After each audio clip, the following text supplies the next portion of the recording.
Hey family. Hi guys. It's Tuesday, so it's time for another short tip.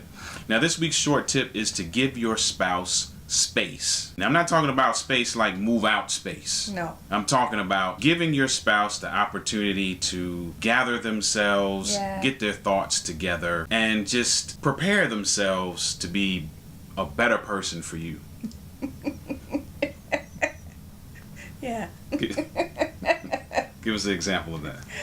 For example, remember the job you used to work at before? It was a little bit more stressful than where you're working now. You know, when you would come home throughout the day, I would think of all of these things that I wanted to remind you that needed to be done, and all of these questions that I had, and all of these ideas that I had, and I just wanted to talk,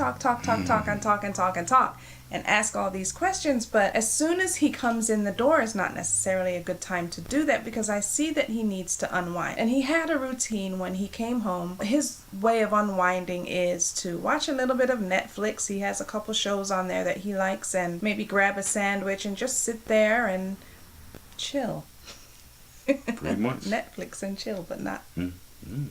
Yeah, no. That's a good idea. No. So anyway, he would do that. And so I want to ask him all these questions. I have so much to say, but if I were to say it at that time, it would not have gone over well, because he's already got so much things going on in his mind, thinking about everything that he has to do as a man, as a husband, as a father, and me bombarding him in that way just would not have worked, right? Yeah, I agree. Sometimes it wouldn't have worked, because what happens is sometimes when you don't give that kind of space and you're going into a scenario kind of wound up, then you kind of open the door for some things to happen that wouldn't normally happen. Right. Maybe we would have fussed a little bit, or maybe I wouldn't have responded the way you wanted me to respond, and that would have caused some tension. So it's important to give your spouse some space.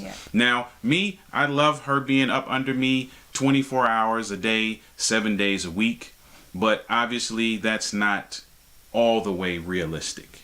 We're two different people.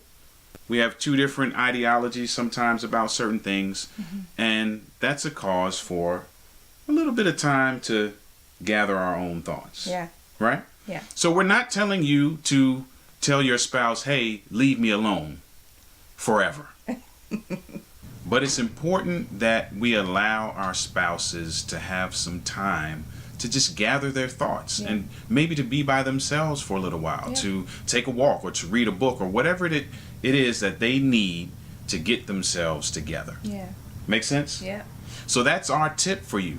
Give your spouse some space. That's all we have for you today. God bless. God bless.